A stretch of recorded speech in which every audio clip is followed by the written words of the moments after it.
Hi everybody, this is Imen Baziz, your computer science teacher from the Pioneer Middle School of Sfax. Let's start a little example. So here we already launched our spreadsheet software, which is Microsoft Excel, and we started typing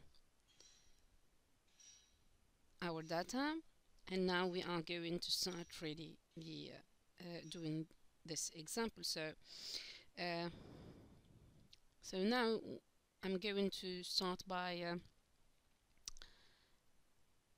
saving again this spreadsheet.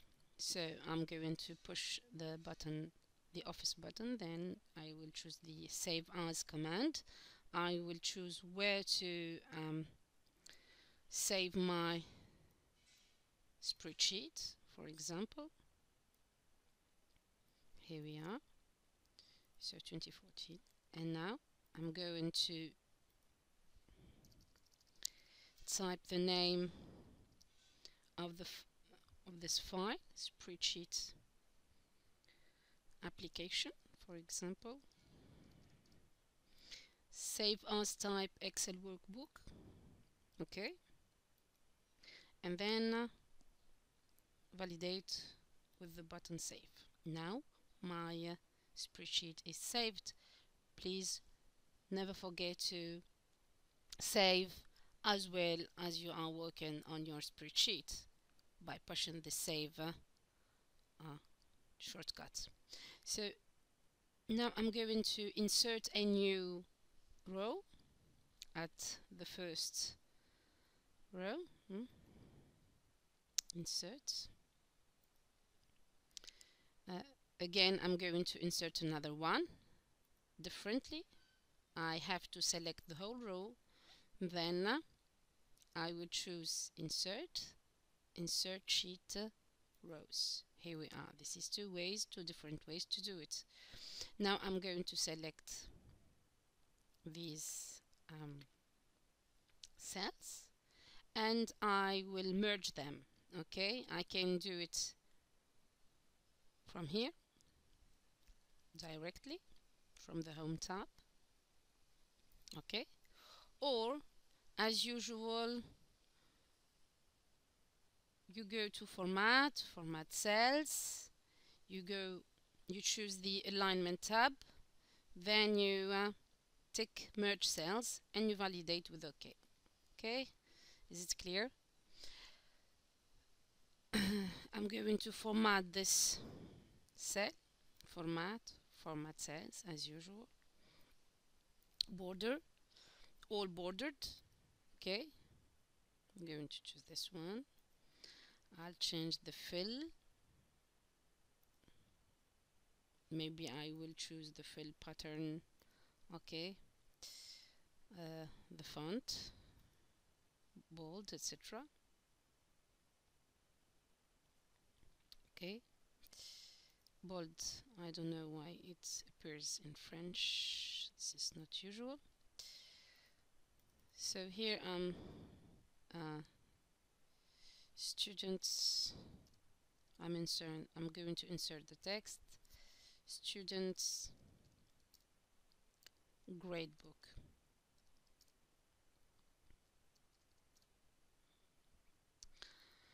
Students. Here the class, 9th grade, for example. Validate with enter. Now system date, let's insert the system date. The system date is over here. Okay, so how are we going to insert it? As usual, we select the cell into which we are going to insert the predefined function or formula, then you select fx from the formula bar. You have this window will appear. Now you choose the category of the predefined function. I'm going to select date and time, and then I'm going to choose the right or the most suitable predefined function, which is today. Returns the current date formatted as a date. Okay, Okay, so as you can see here, it appears as a number. There is a formatting cell that we should have done before, but there is no problem. Let's do it. Format cells, number. Here the category that we are going to choose is the date. Okay, location, we are going to choose English UK. English UK. I'm going to choose this format. Date, okay. And here we are. Okay.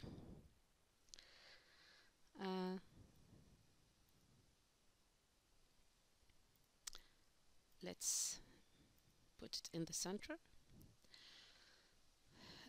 Now I'm going to show you how to insert a date. Okay, so as you can see, I have done it before, but I'm going to show you how to do it. I'm going to delete this data and this one also. I select the cell into which I'm going to insert the date, fx, date and time, and now I'm going to choose date. Returns the number that represents the date in Microsoft Office Excel date time code. Okay, so the year here is 1980. The month is going to be August, and the day is 50. Okay, here we are. If you forgot to format the cell, do it later, okay, as we have done it for this cell. Here again, fx, date and time, date, okay, year 1891, month February, day 19 February. Okay, so how are we going to calculate the age of this student? As usual, we select the cell into which we are going to insert the predefined function or the formula, fxo. You go to the formulas tab, okay, insert function. Here you can see all the categories, so we can choose date and time, and directly from here you can see the predefined functions. So I can use year or year frac, okay, the fraction of the year. So starting date, I'm going to choose this one, B10, and end date, which is the system date. Okay, here you can see there is the age of this student Slimani Ali is 34 years old and 50, 51, etc. So I'm going to format it differently. Format cells, general, number. Now I'm going to choose number. I'm going to reduce the decimal places to 0, positive number. Okay, and here is rounded up as 35 years old. Now I can drag down this formula, but I will show you how to calculate it in another way, using using a formula this time, not a predefined function, but formula into which we are going to use a predefined function. So I have to insert equal, the equal sign in this cell. I will click on fx. Now I will choose the predefined function year, which returns the year of a date, an integer in a range. Okay, so the serial number, which is the date. Year extracts the year from a date, so this is the system date. Okay, and now directly from I'm going to push the minus button from the keyboard, minus. Again, I can write it myself here. Choose here, fix here, between parentheses, the birth date, and here we are. Enter to validate this formula. That's okay. So now I can drag it down, but what is going to happen right now when I'm going to drag it down? What is going to happen is that, as you can see here, there is errors in the formula, because when you drag down the formula, the cell references are incremented or decremented. So they are incremented, and as you can see here, I chose here before. The cell before contains the system date, but for the next one there is no data. So I'm going to minus here the nothing minus B12, so it's wrong. This is why I should go back over here and use the absolute cell reference for the system date, pushing the F4 button from the keyboard. Okay, enter to validate, and now I can drag down this formula. So as you can see here, now we have a reliable result. Now we are going to calculate the average.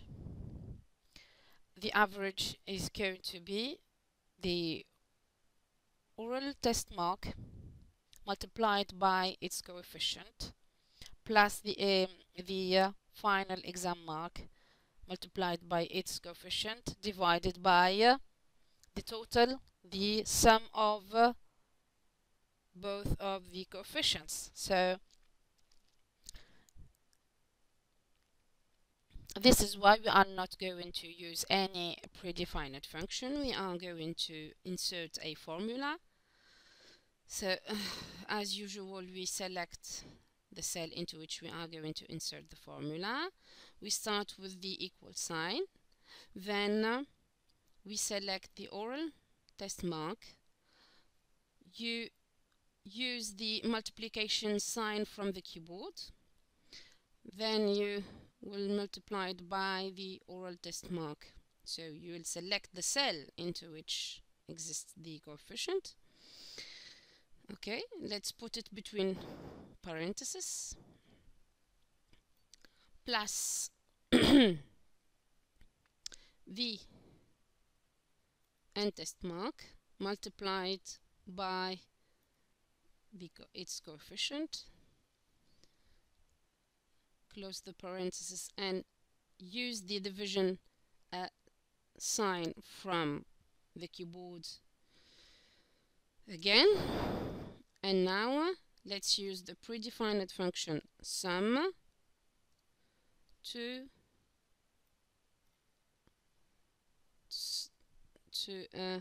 calculate the total of these coefficients.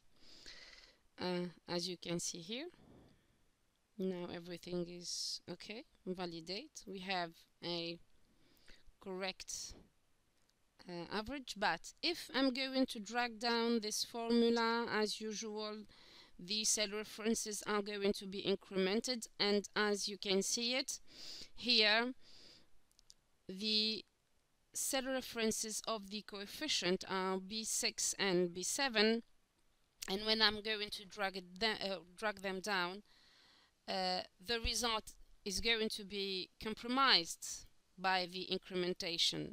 So we are going to have errors and missed values. So how to make it correct? So as usual, we fix these cell references by using the F4 button from the keyboard to make these cell references absolute cell references, not relative cell references anymore. And for some as this is same thing. Okay, validate with OK. Things have changed. The average is 3. Is it correct? I have made a mistake. The mistake is that I selected another cell, which is here E10. Okay, this is not correct at all. The exam test mark E10 multiplied by B7. Is it correct now? Yes, it is.